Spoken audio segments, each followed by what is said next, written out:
मसीह में प्रिय भाई बहनों, प्रभु यीशु मसीह के नाम में मैं आपका अभिनंदन करता हूं। जैसा कि आप जानते हैं कि जब जब सुसमाचार प्रचार पर रोक लगाई गई है या उसे रोका गया है, तब तब सुसमाचार और उभर कर लोगों के बीच में आया है। हम परमेश्वर का धन्यवाद देते हैं कि आज हम उस युग में हैं कि हम सोशल मीडिया के माध्यम से अपनी बातें, अपने विचार एक व्यक्ति को नहीं, दो व्यक्ति को नहीं, परंतु लाखों व्यक्तियों को हम सुना सकते हैं। आज अक्सर ये देखा गया है कि यूट्यूब पर, फेसबुक पर, सोशल मीडिया पर बाइबल के लोग बाग उपदेश देते हैं, बाइबल के उपदेशों को लेकर सामने आते हैं, परंतु आज भी बाइबल की शिक्षाओं का हिंदी भाषा में इंटरनेट पर आज भी अभाव है और बाइबल की शिक्षा ना के बराबर है। और आज बाइबल की शिक्षाओं की बहुत ज़्यादा ज़रूरत लोगों को है। इसलिए मैंने और मेरे परिवार ने, हम लोग ये प्रयास कर रहे हैं कि आपके सामने बाइबल की शिक्षाएं वर्ष बाय वर्ष ला सकें, और ताकि आप हमारे इन बाइबल की शिक्षाओं से एक आत्मिक लाभ उठा सकें। प्रिय भाइयों और बहनों, परमेश्वर ने हमें चुना है, हमने परमेश्वर को नहीं चुना। इसलिए जो चुना हुआ व्यक्ति है वो इन बाइबल की शिक्षाओं को ध्यान से सुनेगा। हम ये जानते हैं कि लंबे लंबे वीडियो से आदमी बहुत बोर हो जाता है, परंतु जो आदमी जिज्ञासु है, जो जानने की जिज्ञासा रखता है, परमेश्वर से प्रेम रखता है, वो हमेशा परमेश्वर की बातों को सुनने में तत्पर रहता है। इसलिए फिर भी हमारा प्रयास है कि हम लंबे वीडियो ना बना के हम 30 मिनट से 45 मिनट तक में अपनी बात रख सकें और बाइबल की ज़्यादा से ज़्यादा शिक्षाएं आपको पहुंचा सकें। धन्यवाद। जय मसीह की। मेरा नाम राजीव लैम्बर्ट है और मैं आपका अध्यापक, इंस्ट्रक्टर इस अध्ययन के लिए, जिसका शीर्षक है ईसाई धर्म क्या है। इस अध्ययन की श्रृंखला में 7 विषय हैं और यह अध्ययन उन व्यक्ति विशेष के लिए महत्वपूर्ण है जिन्होंने ईसाई धर्म को नया नया जाना है या ईसाई धर्म को जानने की कोशिश में लगे हैं। साथ में यह अध्ययन उन लोगों के लिए भी कारगर है जो ईसाई धर्म की मूलभूत बेसिक बातों को जानने के इच्छुक हैं। आइए इस अध्ययन के 7 विषयों पर एक नजर डालें। पहला विषय जिस पर हम आज चर्चा करेंगे वह है परमेश्वर पर विश्वास, बिलीव इन गॉड, कि क्यों ईसाई लोग एक परम प्रधान अस्तित्व पर, सुप्रीम बीइंग पर विश्वास करते हैं। इसी श्रृंखला में हमारा दूसरा विषय रहेगा ईसाई धर्म, क्रिश्चियन रिलीजन। इस पार्ट में हम दुनिया के प्रमुख धर्मों के बारे में जानेंगे, साथ ही ईसाई धर्म की तुलना इन धर्मों से करेंगे। तीसरा विषय हमारा है बाइबल, पवित्र शास्त्र। इस पार्ट में हम बाइबल का संक्षिप्त अध्ययन करेंगे कि पवित्र शास्त्र कब और कैसे लिखा गया और ये हमारे पास कैसे पहुंचा और ये परमेश्वर की प्रेरणा द्वारा रचित क्यों माना जाता है। इसी श्रृंखला में हमारा चौथा विषय है जो बहुत महत्वपूर्ण विषय है, यीशु मसीह, जीसस क्राइस्ट, जो कि ईसाई धर्म का केंद्र बिंदु है। हमारा फोकस इसी मुख्य केंद्र की आकृति पर रहेगा जिसका नाम यीशु मसीह है। हमारा पांचवा विषय मुक्ति यानी सैल्वेशन। इस पार्ट में हम ईसाई धर्म के मुख्य विचारों पर चर्चा करेंगे जो संपूर्ण मानव जाति की सबसे बड़ी समस्या का समाधान है, और वो समस्या है क्या है? कुछ और नहीं, वो समस्या है पाप। इसी श्रृंखला में हमारा छठवां विषय रहेगा कलीसिया यानी चर्च। इस लेसन में हम देखेंगे कि यीशु मसीह और प्रेरितों ने कलीसिया का वर्णन कैसे और क्या किया है, साथ ही में कि पवित्र शास्त्र बाइबल हमें कलीसिया के बारे में क्या बताती है। हमारा 7वां विषय रहेगा और हमारा आखिरी विषय इस श्रृंखला में रहेगा ईसाई रहन सहन, क्रिश्चियन लिविंग। इस विषय में हम ईसाइयों की जीवन शैली और उनके उद्देश्यों के बारे में जानेंगे। बेशक ये जो 7 विषय हैं मैंने अभी जिनका की व्याख्या की है, यीशु मसीह, बाइबल, चर्च इत्यादि, इनको समझने और सराहने के लिए कई वर्षों का समय लग सकता है, परंतु इस अध्ययन को एक संक्षिप्त रूप दिया गया है ताकि जो नए लोग हैं एवं जो लोग इसे सुनते हैं उनके विश्वास की यात्रा मजबूत एवं आशीषमय हो और साथ ही वे अपने आने वाले आशीषों को प्राप्त कर सकें। तो चलिए हम अपने पहले विषय, जिसका शीर्षक है बिलीव इन गॉड, परमेश्वर पर विश्वास, पर अपनी चर्चा आरंभ करते हैं। जब भी किसी धर्म की बात आती है जिसमें ईसाई धर्म भी शामिल है, तो हर एक धर्म का प्रमुख बिंदु है परमेश्वर पर विश्वास। अधिकांश लोगों का मानना है कि वे परमेश्वर पर इसलिए विश्वास रखते हैं क्योंकि उनके बाप दादा, उनके माँ बाप परमेश्वर पर विश्वास रखते आए हैं और जिस परमेश्वर पर विश्वास रखते आए हैं उसी पर हम भी विश्वास रखते हैं। उन्होंने अपने बचपन से यही सीखा है। परंतु जब हम थोड़ा और करीब से इस सवाल का परीक्षण करते हैं तो हम पाते हैं कि परमेश्वर के बारे में इस दुनिया में लोगों के कई विचार हैं। जैसे उदाहरण के तौर पर कई लोगों का मानना है कि परमेश्वर है ही नहीं, जो भी है बस यही जिंदगी है, आगे कुछ नहीं। कई लोगों का मानना है कि कई सारे परमेश्वर हैं जिनका अस्तित्व प्राकृतिक अथवा प्रकृति के बाहर भी है। और कई लोगों का मानना है कि सिर्फ एक ही परमेश्वर है और वो भी सभी चीजों और लोगों पर सर्वोच्च सुप्रीम बीइंग है।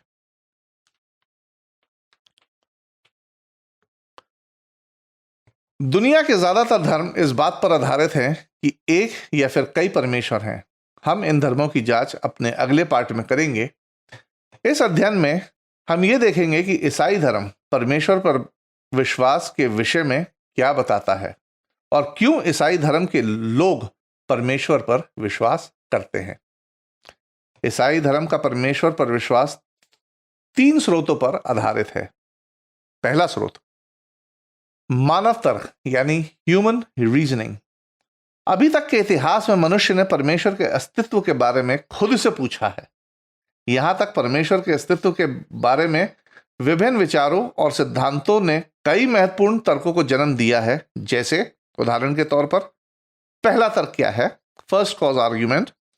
यदि हर प्रभाव या अफेक्ट का कारण है तो किसने और क्यों दुनिया को अस्तित्व में आने दिया? वैज्ञानिकों ने केवल यह माना है कि ब्रह्मांड और ब्रह्मांड का में जीवन बिग बैंग का परिणाम है। बिग बैंग यानी ब्रह्मांडीय विस्फोट का एक परिणाम है। जब भी वैज्ञानिक ये नहीं समझा पाए जबकि वैज्ञानिक ये नहीं समझा पाए और ना ही बता पाए कि इस विस्फोट का कारण क्या है और यह विस्फोट किसने किया। यह पहला तर्क हमें बताता है कि ब्रह्मांड की तुलना में उस अस्तित्व यानी परमेश्वर का अस्तित्व ज्यादा बड़ा एवं जटिल है और वही अस्तित्व बिग बैंग विस्फोट का कारण बना। यानी परमेश्वर ही बिग बैंग विस्फोट का कारण बना और दुनिया अस्तित्व में और गति में आ गई।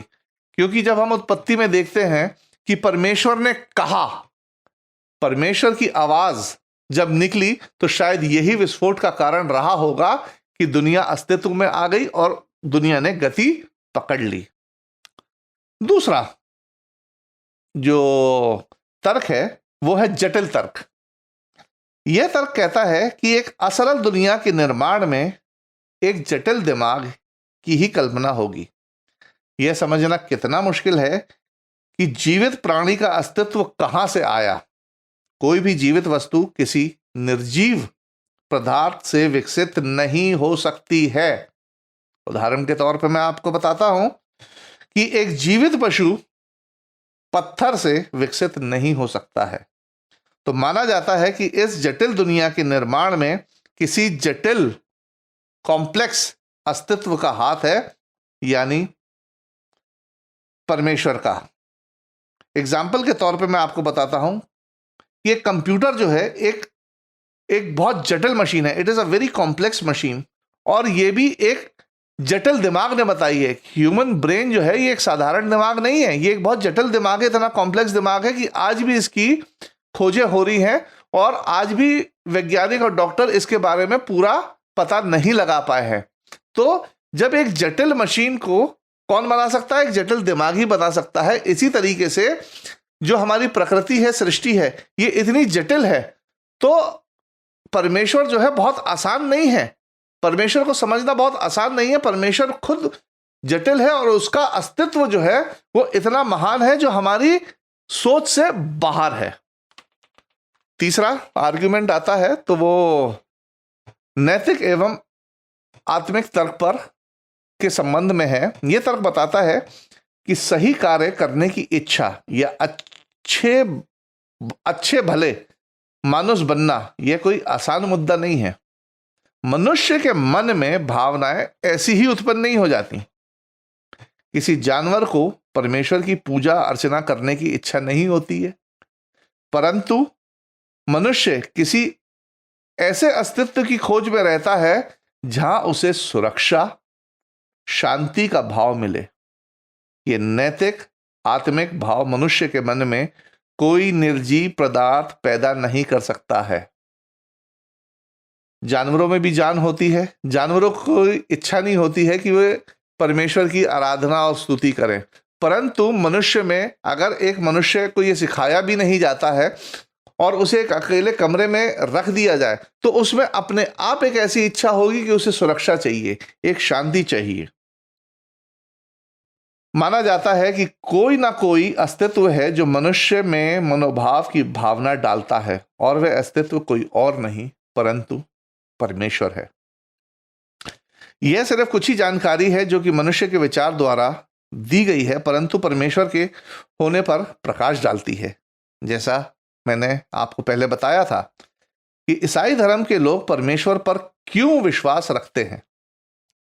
ये 3 चीजों पर आधारित है। पहला हम देख चुके हैं, मानव तर्क, और मानव तर्क के अंदर भी हम देख चुके हैं पहला तर्क कॉम्प्लेक्स रीजनिंग, जटिल तर्क, और नैतिक और आत्मिक तर्क। अब दूसरा जो पॉइंट आता है वो आता है बाइबल, पवित्र शास्त्र।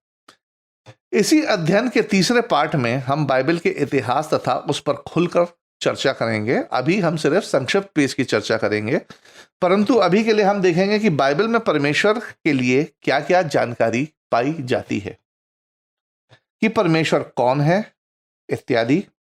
परमेश्वर की शख्सियत ईसाई धर्म के मुताबिक यानी बाइबल में दिए गए उसके स्वभाव तथा उसकी क्रिया पर प्रकाशन डालती है।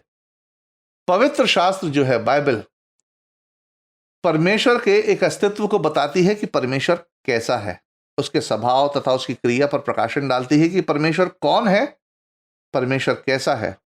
कई लोगों का मानना है कि जानकारी विश्वसनीय है भी या नहीं। हम इस पर क्यों विश्वास करें, इसका जवाब मैं इसी अध्ययन के तीसरे पार्ट में देने की कोशिश करूंगा कि कई लोगों का प्रकाशन है कि हम बाइबल पर क्यों विश्वास करें। इसका जवाब भी हमें यहीं मिलेगा। अभी के लिए हम सिर्फ उन चीजों पर गौर करेंगे कि बाइबल वास्तव में परमेश्वर के बारे में क्या बताती है।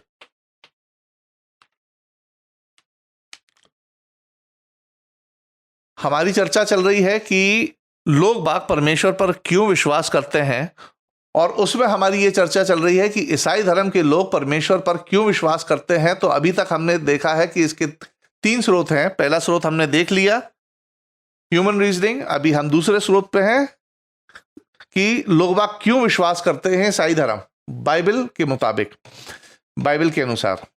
तो बाइबल के अनुसार परमेश्वर ने ही दुनिया और मानव जाति की रचना की है। जैसे उत्पत्ति 1:1 में स्पष्ट लिखा है, आदि में परमेश्वर ने आकाश और पृथ्वी की रचना की। और यदि थोड़ा सा आगे देखें उत्पत्ति 1 उसके 27 में, जहां इस प्रकार लिखा है, तब परमेश्वर ने मनुष्य को अपने ही स्वरूप के अनुसार उत्पन्न किया, अपने ही स्वरूप के अनुसार परमेश्वर ने उसे उत्पन्न किया, नर और नारी करके उसने मनुष्य की सृष्टि की।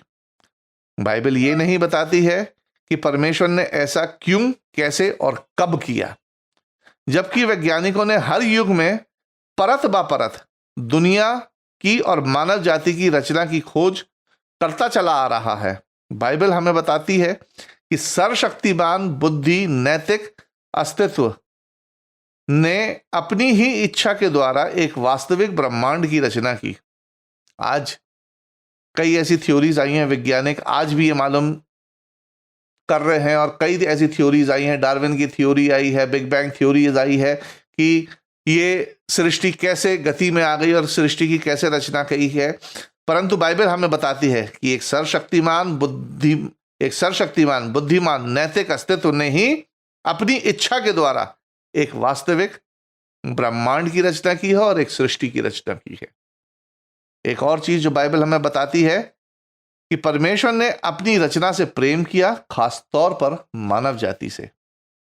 यूहन्ना 3:16 के अनुसार यह कथन सत्य है, जहां इस प्रकार लिखा है, क्योंकि परमेश्वर ने जगत से ऐसा प्रेम रखा कि उसने अपना एक लौता पुत्र दे दिया, ताकि जो कोई उस पर विश्वास करे वह नष्ट ना हो परंतु अनंत जीवन पाए। एक और चीज जो बाइबल में हम पाते हैं कि हमें परमेश्वर के बारे में बताती है, जो परमेश्वर प्रेम रखता है वही परमेश्वर जगत का न्याय भी करेगा, वह भी बिना किसी पक्षपात के। इसलिए ईसाई लोग परमेश्वर पर विश्वास रखते हैं कि बाइबल जो उन्हें बताती है उसके आधार पर हमने ये चर्चाएं देखी हैं। पहला पतरस 1:17 में लिखा है, जो बिना पक्षपात हर एक के काम के अनुसार न्याय करता है। जो पॉइंट मैं आपको बताना चाहता हूं कि मानव तर्क से हमें यह तो पता चला है कि परम प्रधान का अस्तित्व है। मानव तर्क से हमें यह तो पता चला है कि एक किसी परम प्रधान का अस्तित्व है जो मनुष्य और दुनिया से कहीं ज्यादा बड़ा है। परंतु मानव तर्क परमेश्वर की इच्छा, उसके उद्देश्य और उसकी गहनता यानी उसके इंटेंशंस अपनी रचना के लिए क्या है उस पर प्रकाश नहीं डाल पाया, और यह प्रकाश सिर्फ बाइबल ने दिया है। तो हम देखते हैं कि ईसाई समुदाय का यह मानना है कि यह निजी और विशेष सूचना सिर्फ बाइबल ही बताती है, और यह चीज सही भी है। और यह मैं आपको इसी श्रृंखला के तीसरे लेसन में स्पष्ट करूंगा। तीसरी बात, बाइबल और क्या बताती है परमेश्वर के लिए। हमारे पास परमेश्वर की जानकारी का एक और स्रोत है जो बताए गए दोनों स्रोतों की तुलना में सटीक है, यानी मानव तर्क और बाइबल से भी एक स्रोत और है, और वो स्रोत भी हमें बाइबल ही बताती है। यह स्रोत मानव विचार या पुस्तक पर आधारित नहीं है। यह जानकारी हमें एक व्यक्ति के द्वारा मिलती है, और वो व्यक्ति है यीशु मसीह। वैसे तो यीशु मसीह पर अनगिनत पुस्तकें लिखी गई हैं, अनगिनत उपदेश दिए गए हैं, परंतु सटीक एवं मूल जानकारी यीशु मसीह के बारे में हमें पवित्र शास्त्र से ही मिलती है। इतिहास के कई लेखकों ने यीशु के बारे में, उनके जीवन, उसकी शिक्षाओं के बारे में, उन्होंने क्या कहा, उसके कहने का अर्थ और उसके कार्यों के बारे में लिखा है। यानी बाइबल हमें बताती है यीशु के कार्य के बारे में, यीशु के उपदेशों के बारे में। कोई और पुस्तक डिटेल से हमें यीशु के बारे में नहीं बताती है। केवल बाइबल में ही उसके जीवन, आंखों देखा हाल, जीवन, मृत्यु और मरे हुए में से जी उठने का वर्णन है। यीशु मसीह ही हमें परमेश्वर की स्पष्ट तस्वीर देते हैं और हमारे जीवनों में परमेश्वर की इच्छा को प्रस्तुत करते हैं। इसका एक ही कारण है जो बाइबल कहती है कि यीशु मसीह ही परमेश्वर है। हमें परमेश्वर की जानकारी यीशु मसीह के माध्यम से क्यों इतनी ज्यादा मिलती है? क्योंकि ईसाई लोगों का मानना है, और ये फैक्ट भी है जो बाइबल बताती है, कि यीशु मसीह एक स्वयं परमेश्वर है। क्यों यीशु मसीह में हमें परमेश्वर की सबसे ज्यादा जानकारी मिलती है? क्योंकि यीशु मसीह ही ये प्रस्तुत करते हैं कि परमेश्वर का स्वभाव कैसा है, क्योंकि यीशु मसीह स्वयं परमेश्वर है। उन्होंने मनुष्य का अवतार लेके वो हमारी पृथ्वी पर आए। इसी श्रृंखला के चौथे पार्ट में हम इस दावे को और अधिक बारीकी से देखेंगे कि क्यों ईसाइयों का मानना है कि यह सच है कि यीशु मसीह ही परमेश्वर है। फिलहाल के लिए ईसाइयों की बात मानकर हम भी इस दावे को सच मान लेते हैं। बाइबल हमें बताती है कि परमेश्वर जो परम प्रधान है और जो ब्रह्मांड का रचयिता भी है, उसने मनुष्य के रूप को अपनाया और भौतिक दुनिया पृथ्वी पर प्रवेश किया ताकि वह अपने आप को स्पष्ट रूप से मनुष्य पर प्रकट कर सके और मनुष्यों से बातचीत कर सके। एक छोटा सा उदाहरण मैं आपको यहाँ ये देना चाहता हूँ कि अगर आपको एक भैंस से बात करनी है तो उसका सबसे बेस्ट तरीका क्या है कि स्वयं भैंस बन जाए और भैंस बन के भैंस से बात करें ताकि वो भैंस आपकी बात, आपका कम्युनिकेशन समझ ले। इसी प्रकार परमेश्वर ने जब मनुष्य पर अपने आप को प्रकट करना चाहा और मनुष्य से बात करना चाही तो उसने मनुष्य का रूप धारण किया और वो इस पृथ्वी पर आया यीशु मसीह के रूप में। और ये व्यक्ति कोई और नहीं बल्कि यीशु था, नासरत के यूसुफ का पुत्र। ईसाई इन्हें यीशु मसीह के रूप में इस अस्तित्व का उल्लेख करते हैं क्योंकि मसीह शब्द का शीर्षक है अभिषिक्त, अनॉइंटेड वन। इसलिए यीशु का जीवन शिक्षा और उदाहरण हमें परमेश्वर की एक स्पष्ट तस्वीर दिखाती है कि परमेश्वर कौन है और कैसा है। अगर हम यीशु के जीवन को बाइबल में करीबी से देखें तो हम परमेश्वर के बारे में जान सकते हैं जिसे ना तो कोई पुस्तक और ना ही कोई मानव तर्क आज तक प्रकट कर पाया है सिवाय बाइबल को छोड़ के। उदाहरण के तौर पर कमजोर दुर्बल लोगों पर परमेश्वर दयालु है। यह स्वभाव हमें कहां से मालूम चलता है? बाइबल से। जो लोग, और बाइबल से भी जो लोग यीशु के अनुयायी हैं और जो लोग यीशु को जानते हैं, यीशु को देखते हैं, यीशु के स्वभाव को देखते हैं, उसके स्वभाव को देखकर उन्हें परमेश्वर के स्वभाव का मालूम चलता है। जो लोग यीशु के अनुयायी थे, उसके साथ साथ चलते थे, उन्होंने आंखों देखा हाल उसके जीवन और कार्य के बारे में दर्ज किया है। बीमार, विकलांग, टूटे हुए मन वालों के प्रति और समाज घर बार से त्यागे हुए लोगों के प्रति उसकी दया कृपा का उल्लेख किया है कि यीशु मसीह कैसे उन पर अपनी दया प्रकट करते थे। यीशु ने परमेश्वर के स्वभाव के कई हिस्सों को प्रमाणित किया है जिन्हें अकेले शक्ति के द्वारा नहीं दिखाया जा सकता। जैसे उदाहरण के तौर पर बिना यीशु हम ये तो जान सकते हैं कि परमेश्वर में सूर्य को बनाने की शक्ति है। बिना यीशु के हम ये जान सकते हैं कि परमेश्वर में सूर्य चांद बनाने की सामर्थ्य है, शक्ति है, परंतु यीशु के माध्यम से हम ये जानते हैं कि परमेश्वर बच्चों से, गरीबों से, कमजोरों से प्रेम रखता है। यीशु का जीवन और शिक्षाएं ऐसे ऐसे प्रकाशनों से भरी हैं जो बताती हैं कि वास्तव में परमेश्वर क्या है और कैसा है। सबसे महत्वपूर्ण बात जिसे हम यीशु के माध्यम से हासिल कर सकते हैं वह यह है कि परमेश्वर क्या चाहता है। कई बार यह प्रश्न बहुत विचलित कर देता है कि परमेश्वर क्या चाहता है, मुझसे और आपसे क्या चाहता है, और इसका जवाब यहां मिलता है। परमेश्वर चाहता है कि लोग हमेशा का जीवन प्राप्त करें, that people may get eternal life। परमेश्वर चाहता है कि मानव जाति को अपने साथ अनंत जीवन दे। God wants people to have eternal life with him। यह यीशु के स्वयं के शब्द हैं जो बाइबल की एक पुस्तक यूहन्ना रचित सुसमाचार से लिए गए हैं। क्योंकि मेरे पिता की इच्छा यह है कि जो कोई पुत्र को देखे और उस पर विश्वास करे वह अनंत जीवन पाए और मैं उसे अंतिम दिन फिर जिला उठाऊंगा। इन पदों में यीशु ने परमेश्वर के बारे में बहुत सी महत्वपूर्ण बातें बताई हैं। यहां ध्यान दीजिएगा, जो कि हम किसी भी अन्य तरीके से नहीं जान सकते हैं सिवाय यीशु मसीह के द्वारा। और वो क्या चीजें हैं, इस पद में जो महत्वपूर्ण चीजें हैं वो क्या हैं, अब उसका मैं उल्लेख करने जा रहा हूं। थोड़ा सा ध्यान से मेरी बातों को सुनिएगा। ये जो मैंने आयत पढ़ी है मैं फिर से बता दे रहा हूं। यूहन्ना रचित सुसमाचार उसकी 6वीं अध्याय और 40वीं आयत है। क्योंकि यह मेरे पिता की इच्छा है।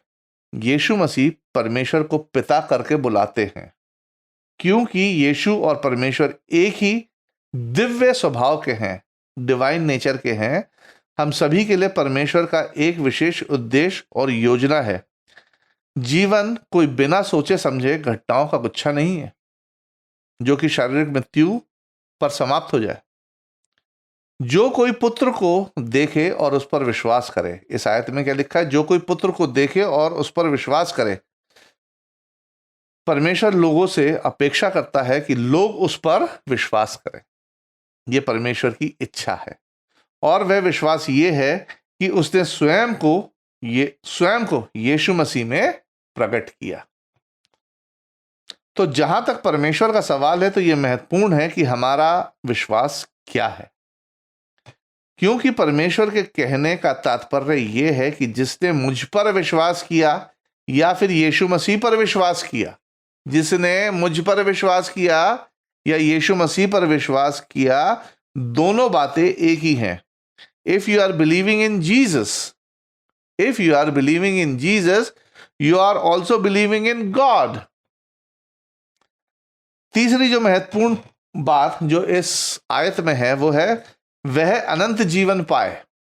परमेश्वर की योजना यह है कि हम अनंत जीवन पाए। जीवन का सबसे बड़ा प्रश्न है मृत्यु।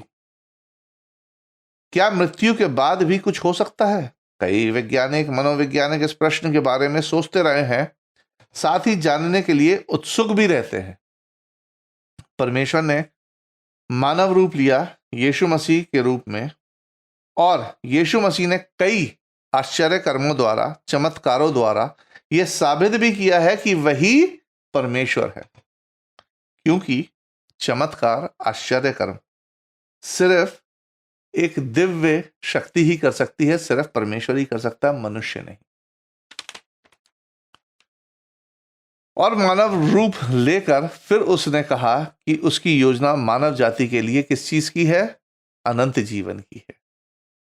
पवित्र शास्त्र बाइबल का एक भाग है जो शुभ समाचार या सुसमाचार कहलाता है, यानी गुड न्यूज और अ गॉस्पेल।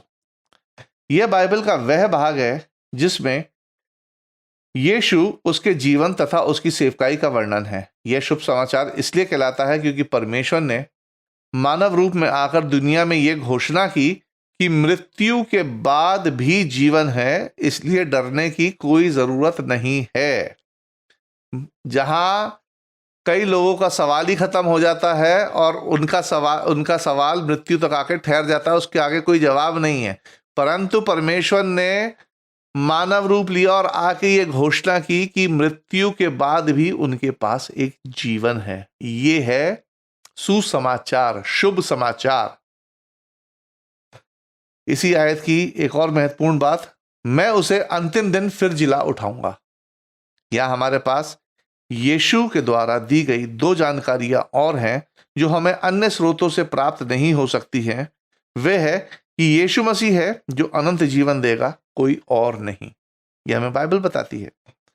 इससे हमें एक धार्मिक अगुवे यीशु पर ध्यान केंद्रित करने में मदद मिलती है, जिसने वादा किया है और दिखाया भी है कि उसके पास जीवन और मृत्यु दोनों पर अधिकार है। यीशु मसीह के पास सिर्फ जीवन ही का नहीं, यानी मृत्यु पर भी अधिकार है। बाइबल में हम पढ़ते हैं कि यीशु को मार डाला गया, लेकिन 3 दिन बाद वह फिर जी उठा, और उसके पुनरुत्थान के गवाह कई सैकड़ों लोग हैं जो बाइबल हमें बताती है। महत्वपूर्ण बात यह है कि यदि वह अपनी मृत्यु और पुनरुत्थान पर परमेश्वर के रूप में अधिकार रखता है, तो स्वाभाविक रूप से पूरे मानव जाति के भी जीवन और मृत्यु पर यीशु मसीह अधिकार रखता है। मृत्यु पर कौन अधिकार रख सकता है? मृत्यु पर वही अधिकार रख सकता है जिसने अपनी मृत्यु को जीता हो। यीशु मसीह 3 दिन बाद जी उठे, इसलिए अपनी मृत्यु पर भी उन्हें अधिकार है, और वही मानव मृत्यु पर भी अधिकार रख सकते हैं। यीशु मसीह जीवन है, इसलिए यीशु मसीह मनुष्य के जीवन पर भी अधिकार रखते हैं।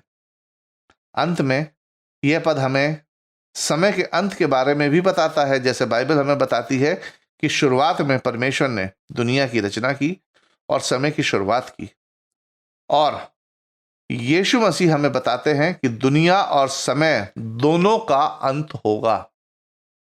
परमेश्वर ने अंत के बारे में हमें बताया है और बाइबल भी हमें बताती है। और बड़ी अच्छी और सोचने वाली बात है, परमेश्वर ने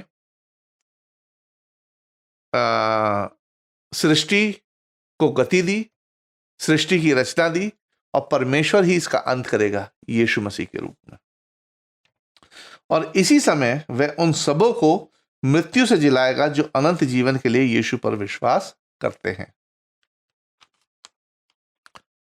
अभी तक हमने केवल दो चीजों को देखा है जिन्हें यीशु ने परमेश्वर के बारे में बताया है, जिन्हें अन्य स्रोतों के द्वारा मालूम नहीं किया जा सकता है।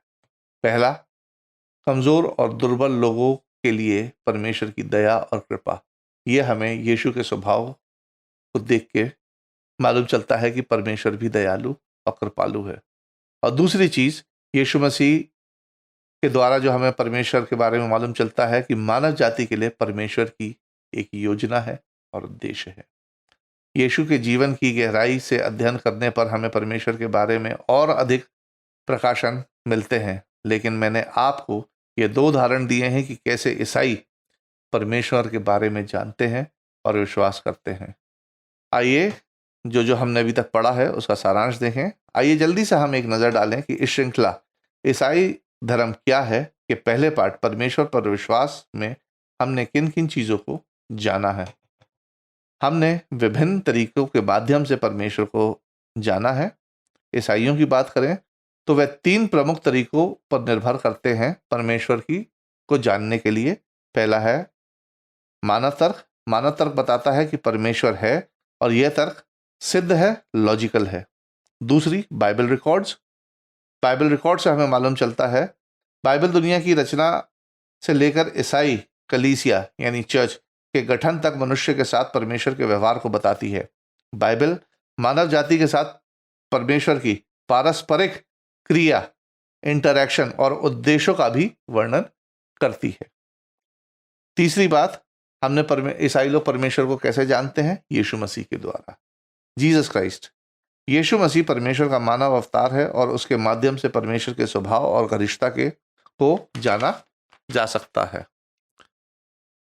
आत्माओं, देवताओं, दिव्य शक्तियों के बारे में कई राय और विश्वास हैं, परंतु ईसाई लोग विश्वास करते हैं कि बाइबल और यीशु मसीह की गवाही परमेश्वर और उसकी इच्छा के बारे में सबसे सटीक और विश्वसनीय जानकारी प्रदान करते हैं। ये कहना उचित नहीं कि परमेश्वर के बारे में सच्चाई के विभिन्न तत्व अन्य धर्मों में मौजूद नहीं है, या इतिहास के प्रमुख धर्मों में आत्मिकता का ज्ञान नहीं है। फिर भी ईसाइयों का मानना है कि परमेश्वर का स्पष्ट और पूरा प्रकाशन, परमेश्वर के उद्देश्य मनुष्य के लिए, उसकी योजनाएं वर्तमान की और भविष्य की, सभी समय और कालों के लिए बाइबल और विशेष रूप से यीशु मसीह के द्वारा स्पष्टता से प्रकट की गई हैं। उम्मीद है जैसा कि हम इस श्रृंखला के 6 अध्यायों को पूरा करते हैं, आपको बताई गई बातों पर विश्वास होता जाएगा। हमारा अगला पाठ जिसका शीर्षक होगा ईसाई धर्म, क्रिश्चियन रिलीजन। इस लेसन में हम दुनिया के प्रमुख धर्मों के बारे में जानेंगे, साथ ही ईसाई धर्मों की तुलना उन प्रमुख धर्मों से करेंगे। तब तक के लिए मैं आपसे विदा लेता हूं। आप सभी का धन्यवाद। आपने इतने अच्छी तरह मेरी बातों को सुना, ध्यान से सुना। परमेश्वर आपको आशीष दे और समझने की ज्ञान और बुद्धि से परिपूर्ण करे। धन्यवाद। परमेश्वर आपको आशीष दे।